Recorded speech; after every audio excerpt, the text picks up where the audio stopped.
Hello everyone, ভিডঙ্ক.com ওয়েবসাইটে তোমাদের সবাইকে স্বাগত জানাই। আমি সৌরভ দে, তোমাদের ম্যাথ টিউটর।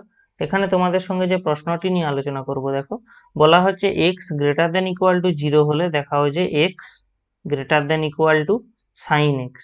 ঠিক আছে, এবারে তো তো আমরা প্রথমে কি করব, আমরা এখানে আমাদের একটা অপেক্ষক ধরে নেব এফ অফ এক্স, যেটা হলো কত এক্স মাইনাস সাইন এক্স, এবং এটা আমরা সবসময় ধরছি যখন x greater than equal to 0 তার সেই ক্ষেত্রে।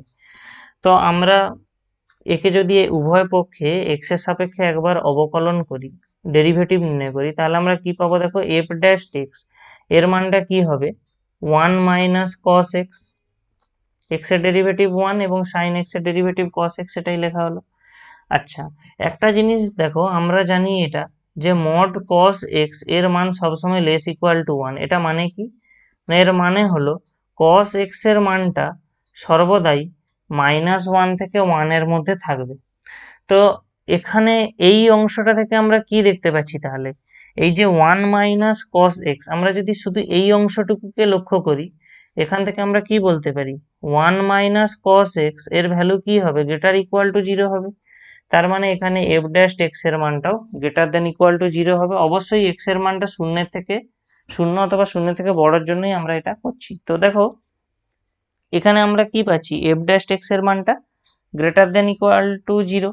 তাহলে এইটা কি ইমপ্লাই করে, যে ইমপ্লাই করে এফ অফ এক্স একটি বর্ধিষ্ণু অপেক্ষক, এফ অফ এক্স একটি বর্ধিষ্ণু অপেক্ষক। তাহলে আবার আমরা কি জানি, যখন বর্ধিষ্ণু অপেক্ষকের ধর্ম থেকে কি জানি আমরা, যে যেহেতু দেখো extra greater than equal to 0, সেই কারণে x greater than equal to 0 এটা ইমপ্লাই করে বর্ধিষ্ণু অপেক্ষকের ধর্ম থেকে F of x greater than equal two F of 0। এবারে এফ অফ এক্স এর মানটা তো আমরা ধরে নিয়েছিলাম, দেখো এক্স মাইনাস সাইন এক্স। আর এফ অফ জিরোর মানটা কি হবে, না এক্স এর জায়গায় 0 মাইনাস এখানে সাইন 0 আসবে। তো 0 তো এটা 0ই থাকলো, আর সাইন 0-র মানও আমরা জানি 0 হবে। তো আলটিমেটলি আমরা এখান থেকে কি পাচ্ছি, দেখো এক্স মাইনাস সাইন এক্স, এটার মানটা কি আছে, গ্রেটার দেন ইকুয়াল টু 0।